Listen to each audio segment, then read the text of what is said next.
Tere, mina olen Kristi Liiva ja minu töö on seotud erinevate organisatsioonide, ettevõtete ja vabakonnaühenduste ja ka avaliku sektori organisatsioonide, näiteks ministeeriumite nõustamisega.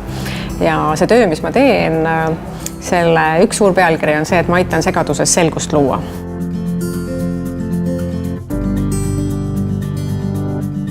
Suhtlemine on inimeseks olemise jaoks kõige esimene ja kõige tähtsam oskus, mis meil vaja on selle jaoks, et me teistega, kes on meie ümber, suudaksime kontaktis olla, tahaksime kontaktis olla, saaksime ise oma nahas õnnelikud olla. Ja kui nüüd see kõik tõsta ümber ettevõtlusmaailma, siis kuidas muidu teavad teised inimesed seda, mida sa oskad või teha oskad, toota oskad, millist teenust pakkuda oskad, kui sa ei oska sellest rääkida ja suhelda inimestega. Nii et suhtlemine on inimene olemise ja ka ettevõtja olemise üks alusoskuseid.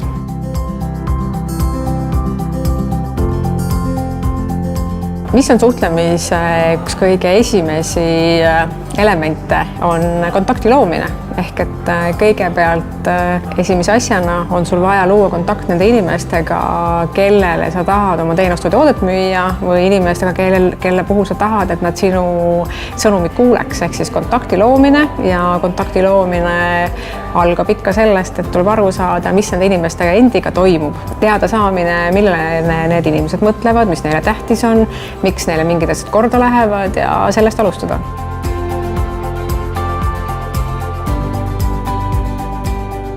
Ma usun, et kõik, kes täna mind vaatavad, teavad seda, et nad kordades enam suhtlevad oma sõpradega, suhtlevad oma lähedaste inimestega, mitte enam silmast silma, vaid e-kanalite vahendusel. Ehk siis see ongi kõige suurem muutus, et infoühiskond ja infoühiskonna erinevad võimalused on toonud kaasa selle, et me näeme vähem inimesi silmast silma, me suhtleme inimestega vähem silmast silma ja nii nagu mulle ütles üks minu kolleeg, et me isegi ei taha enam telefoni teel suhelda, et lihtsam on saata sõnum Messengeri või mõne muu sõnumside kanali kaudu.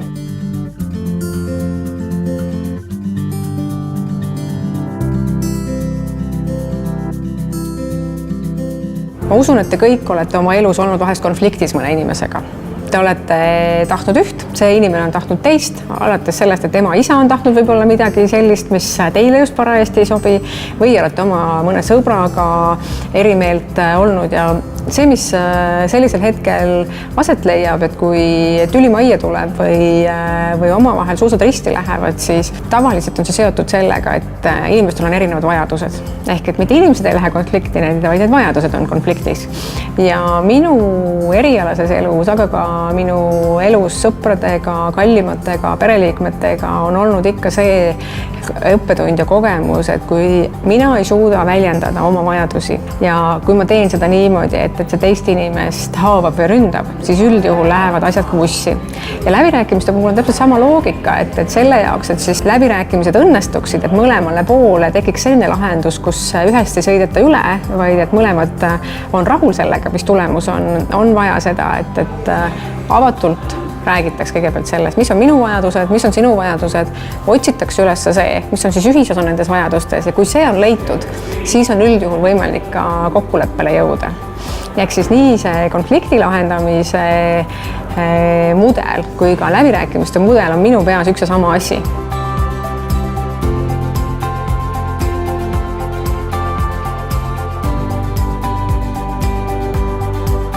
Minu igapäevane töö on, nagu ma ütlesin, seotud sellega, et ma aitan erinevatel inimeste gruppidel segaduses selgust luua. Ja kui seda segaduses selguse loomist tarvis on, siis on esimese asjana vaja mõelda, et kes on need inimesed, kes selle olukorraga, mis on keeruline, näiteks muutusega, mis on ees ootamas ettevõtte elus.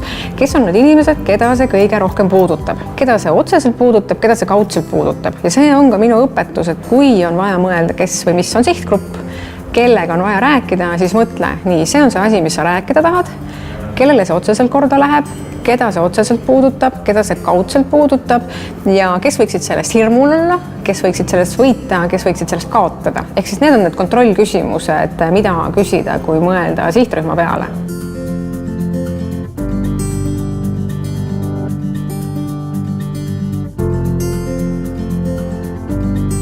on 3 alusasja, millest olen mina oma erialase elu ja isikliku elu jooksul kõige rohkem kasu saanud, võitnud ja tänu sellele ka häid suhteid omanud. Ja esimene asi on see, et loo kontakt inimestega. See hakkab lihtsalt sellest pihta, et õpi teisi inimesi tundma ja ava ennast nii palju, et nemad sind ka tunneksid, sest sellest saab kõik alguse, nii nagu ma mõni hetk tagasi rääkisin. Teine asi on see, et loo seda kontakti ka siis, kui sul mitte ainult sellelt pinnalt, et kui sul midagi vaja sellelt teiselt inimeselt on, vaid tunne huvi tema vastu ka siis, kui sul ei ole midagi talt vaja. Ma usun, et te olete ka kogenud juba täna oma elus tänaseks päevaks seda, et keegi võtab sinuga ühendust siis, kui tal midagi tarvis on, aga kas ta võtab sinuga ühendust ka siis, kui ta lihtsalt tahab sinuga kui inimesega suhelda, et see on teine õppetund. Ja 3. õppetund on see, et kui me mõtleme paaristantsu peale, siis paaristantsu jaoks on vaja 2 inimest ja sama lugu on suhtlemisega ehk et suhtlemine on 2-suunaline liiklus, suhtlemises on 2 inimest ja kui midagi läheb aia taha, kui tüli tuleb, siis on pool vastutusest sinu peal ja pool vastutust teise peal, sest ainult 2 inimest saavad tantsida seda tantsu. Ja ma usun, et äkki olete kuulnud või lugenud sellist lauset, et teisele inimesele poolele teele vastuminek. Ehk et see on minu 4. selline õpetus, et mida võiks suhtlemise puhul kasutada, et proovi mõista seda teist inimest, kust tema tuleb, mis tema taust on, miks tema niimoodi just mõtleb ja siis on ka lihtsam hästi harmooniliselt teiste inimestega rahujalal tegutseda.